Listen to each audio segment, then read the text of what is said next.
Olá, meu nome é Paula Vasconcelos, estou no hospital desde 2006, sou enfermeira, atualmente chefe da divisão de enfermagem. Queria agradecer o convite da comissão organizadora da 30ª Semana de Enfermagem do Hospital das Clínicas, do Campo Saúde, para falar um pouco sobre liderar em tempos de pandemia, de onde partimos e como estamos.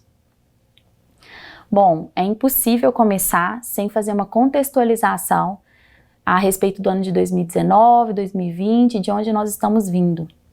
Viemos então de uma fiscalização da Controladoria Geral da União, que trouxe algumas consequências para a nossa organização interna, especialmente com a determinação de que estávamos vetados da prática de escala de 30 horas semanais em plantões de 12 por 60, e também da realização de EPHs por quem realiza 30 horas semanais.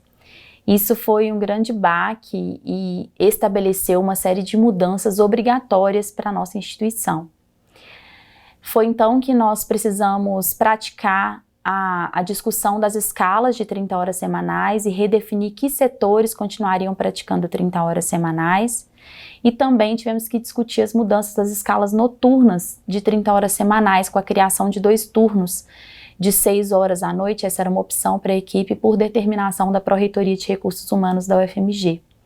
A consequência prática disso foi um grande número de aposentadorias, pessoas que não concordavam em continuar trabalhando nesse novo formato, insatisfação, sentimentos de perda por parte das equipes assistenciais, e uma redução brusca do número de APHs que nós tínhamos disponíveis, exatamente porque para se fazer APH era necessário praticar 40 horas semanais.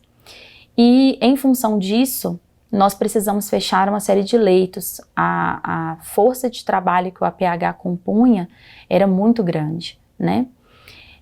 Seguimos então com uma legislação que surgiu nessa época, determinando o afastamento de gestantes e lactantes das atividades insalubres, e isso também gerou uma quantidade enorme de afastamentos por parte da equipe de enfermagem. Cerca de 40 pessoas ficam constantemente afastadas das atividades assistenciais.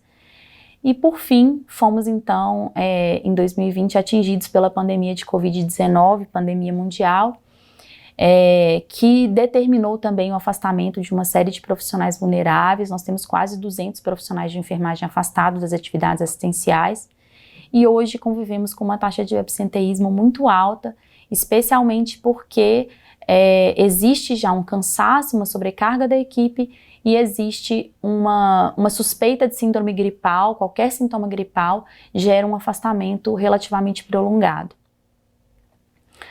Bom, com a chegada da pandemia de Covid-19, quais foram os desafios da gestão, né? Nós convivemos imediatamente com muito medo e incerteza por parte das equipes. Até hoje nós temos organizado a possibilidade de atendimento psicológico para os funcionários. Foi imediatamente instituída pela gestão, pelo colegiado executivo da instituição, um gabinete de crise, no qual a divisão de enfermagem certamente, né, teve assento. Então foram feitas inicialmente as definições das áreas que iam ser destinadas para o atendimento do paciente COVID e também as discussões de fluxo de paciente COVID, seja a porta de entrada, seja o trajeto pelos corredores, os elevadores reservados para isso, discussões de como seriam os fluxos de atendimento nas áreas de diagnóstico terapêutica, então imaginologia, endoscopia, cardiologia, como é que seria o atendimento desses pacientes com casos suspeitos e confirmados de COVID. Foi então instituído um grupo técnico para definir o protocolo clínico de cuidado do paciente COVID e escrito paralelamente o plano de contingência, que contempla todas essas informações e, para além disso, contempla também as questões de proteção, né? Quais seriam as determinações de paramentação necessárias para os diferentes tipos de área e de atendimento que a gente pratica no hospital para esse perfil de paciente. É um grupo que permanece até hoje ativo e que pratica um monitoramento contínuo do levantamento de insumos, materiais e medicamentos para que a gente não fique em momento nenhum desabastecido, inclusive de EPIs. E por fim, o grande desafio foi a necessidade de capacitar as nossas equipes para um momento bem específico, especificamente retomar as discussões sobre paramentação e desparamentação dos funcionários, Manejo clínico do paciente COVID, né, no que se refere ao ponto de vista circulatório e também o manejo ventilatório desse tipo de paciente. E a intubação, pronação, né, os cuidados ao realizar esse procedimento que envolve necessariamente a aerolização e o atendimento da parada no paciente COVID. Esses foram os principais desafios. Como é que nós fomos caminhando, né, nesse percurso até o momento atual? Em março de 2020, quando a pandemia começou, nós respondemos a uma determinação do Ministério da Saúde e também da Prefeitura de Belo Horizonte em relação à interrupção de cirurgias, cancelamento de consultas. Houve uma grande parada do hospital à espera dos casos de Covid, à espera de uma situação de calamidade. Isso gerou rapidamente um esvaziamento dos leitos do hospital, né? Nós também promovemos a abertura de uma unidade específica para atendimento do sintomático respiratório. Nós tínhamos a expectativa de direcionar para o ambulatório, né, numa estrutura específica, aqueles casos de sintomáticos com menos gravidade, caso nós tivéssemos uma superlotação do pronto-socorro e a dificuldade de separar os fluxos. Felizmente a procura foi baixa, nós mantivemos a UASIR aberta por algum tempo, mas ela foi fechada e a gente reestruturou essa lógica numa tenda de triagem no pronto-socorro. Então nós tínhamos ali a separação de fluxo. Nós vivemos aquilo que eu estou chamando aqui de primeira onda em julho, agosto do ano passado, com um grande aumento de casos. Nós tivemos nesse momento a lotação máxima do CTI Covid, o CTI Terceiro Leste. Tivemos também que chegamos a discutir a organização da abertura de um novo CTI Covid. Usaríamos para isso a estrutura do CTI PS, mas às vésperas dessa abertura não precisamos efetivá-la. E também foi um momento onde tivemos lotação máxima da unidade de internação Covid. Então, nesses 2 meses. Depois tivemos em setembro, a partir de setembro de 2020, um arrefecimento do número de casos. Foi possível fechar a tenda de triagem do pronto-socorro e restabelecer o fluxo de triagem em outro formato. E aí tivemos uma redução da ocupação do CTI e da unidade de internação destinada ao paciente COVID.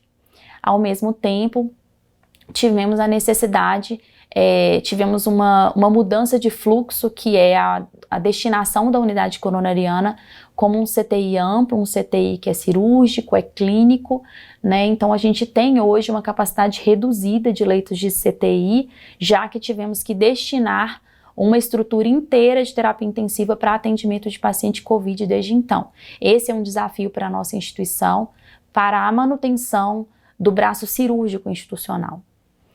Bom, agora, desde janeiro, estamos vivendo um novo aumento de casos, novamente com uma ocupação alta na terapia intensiva. Dessa vez notamos que temos uma maior mortalidade dos pacientes e um maior percentual de pacientes confirmados. Dos pacientes testados em relação ao ano passado, nós tivemos muito mais confirmados. Nós tivemos que ampliar também a nossa área de unidade de internação destinada ao paciente COVID. Essa etapa, desde janeiro, tem sido mais intensa, mais dura e com maior mortalidade, né? Mais difícil para todos nós. E aí a gente se pergunta qual é o impacto disso para a estrutura do hospital, já que a enfermagem está inserida dentro dessa estrutura. Bom, a primeira coisa que nós vivemos foi uma redução do número de internações, né, dentro de uma série histórica desde 2014. Então nós tivemos um grande número de perdas, número de perda de internações, a taxa de ocupação da instituição foi reduzida, uma redução de atendimentos de cirurgias ambulatoriais e de cirurgias hospitalares, também uma redução de partos, uma redução da oferta de consultas para a rede, tanto consultas ambulatoriais como de urgência. E qual é o impacto disso? Qual é a consequência disso, né? Embora o MEC pague a folha salarial do hospital, né, a folha dos empregados, o custeio das demais despesas do hospital, ele vem do cumprimento do contrato com a prefeitura. E nós tivemos, então, uma redução da nossa capacidade de cumprir o contrato com a prefeitura em função do cenário de pandemia, como eu acabei de mostrar. E aí, a enfermagem dentro da instituição, qual está sendo o nosso desafio? A gente tem uma grande pressão para continuar garantindo o funcionamento de serviços estratégicos esses que têm uma relação direta com o cumprimento do contrato com a prefeitura, especialmente o nosso braço cirúrgico, a manutenção do maior número possível de leitos ativos, então nós temos essa pressão também, pressão pela otimização do giro de leitos, né, para que reduzamos o tempo necessário para uma nova ocupação desse leito, para apoiarmos altas taxas de ocupação, que a gente sabe que tem um custo operacional, um custo de muita sobrecarga para a equipe de trabalho, e especialmente, que é a nossa maior base de pressão, é pela flexibilização dos modelos assistenciais da equipe de enfermagem. E aqui eu estou me referindo a flexibilizarmos o entendimento de quantos pacientes cada profissional pode atender, no intuito de atendermos o máximo possível de pessoas e mantermos o máximo possível de leitos abertos. Então, o atual desafio da gestão é sustentar o modelo assistencial de enfermagem e essas proporções de pessoal. Hoje nós temos uma realidade de fazer muitos remanejamentos pontuais, é algo que não é hábito na nossa instituição, embora seja hábito em qualquer outra instituição de saúde, não é da nossa cultura, e isso traz muito desconforto para a nossa equipe, tanto na prática quanto naqueles que estão sendo remanejados, né, aqueles que estão praticando. Também estamos vivendo uma situação de não podermos bloquear leitos pontualmente, independente das condições da escala de enfermagem. A gente tem procurado evitar o bloqueio de leitos pontual. Temos que manter as capacitações, né, manter continuamente a capacitação das equipes para o atendimento do paciente COVID, manter o foco das equipes assistenciais, mesmo depois da vacinação, considerando que muitos profissionais se sentem mais protegidos, têm se aglomerado em alguns momentos, têm deixado de usar máscaras, né? Isso tem sido um desafio. E também, claro, motivar as equipes, apesar do cansaço e do déficit das escalas, para que a gente continue entregando o melhor trabalho possível. E aí a divisão de enfermagem aprendeu algo muito importante com essa pandemia. Nós precisamos nos pautar em evidências, precisamos nos pautar em dados, para que nós possamos sempre demonstrar para o nosso gestor e para qualquer órgão de fiscalização que futuramente venha nos auditar, que nós praticamos aquilo que era possível, em proporcionais razoáveis, respeitando e com desejo, alinhamento pleno de que nós precisamos também atender a população e manter o maior nível de leitos abertos possível, mas com responsabilidade, respeito e dignidade para aqueles que estão aqui trabalhando. Então a gente desenvolveu uma escala de trabalho nova, um arquivo de Excel que gera uma série de relatórios. Em especial, a gente tem hoje um forte monitoramento do absenteísmo das equipes assistenciais. A gente vem monitorando de perto os APHs, né, o acréscimo de APHs do hospital. A gente monitora de perto o número de gestantes e lactantes afastadas da atividade assistencial. Temos praticado os remanejamentos pontuais, como a gente colocou, remanejando profissionais tanto de contrato provisório quanto de contrato fixo da instituição. Temos implantado, então, um relatório trimestral entre a divisão de enfermagem e as coordenações setoriais, para que a gente possa acompanhar o trabalho das unidades e dar todo o suporte que a gente puder. Temos monitorado também os bancos de horas e, em especial, nós fizemos um estudo de classificação dos pacientes para que nós pudéssemos ter um dimensionamento realmente fidedigno, pautado na melhor evidência, que é aquilo que a legislação coloca, né, que deve ser feito para que a gente conheça o paciente. O estudo de classificação foi feito em dezembro de 2019 e foi repetido agora em março de 2021 dentro do cenário de pandemia, para que entendêssemos o que o nosso hospital está se tornando com esses pacientes que estamos cuidando agora. E estamos também mantendo a coleta do NAS já aí há 3 anos nas unidades de terapia intensiva.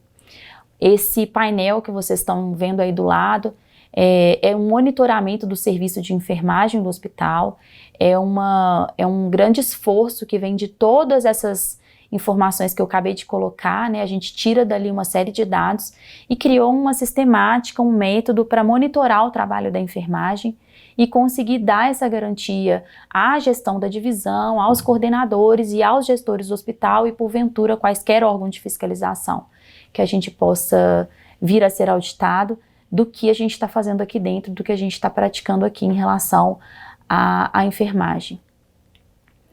Então é isso, os desafios são esses. Eu quero, sem dúvida nenhuma, agradecer a cada profissional de enfermagem que tem suportado, tem carregado a nossa instituição num momento tão difícil para a instituição. Quero agradecer a cada coordenador de enfermagem que pratica, que trabalha arduamente todos os dias para poder manter a organização das unidades, a cada um dos CTAs que trabalham na divisão de enfermagem comigo. E quero terminar com essa frase de Florence Nightingale, né, a precursora da enfermagem moderna.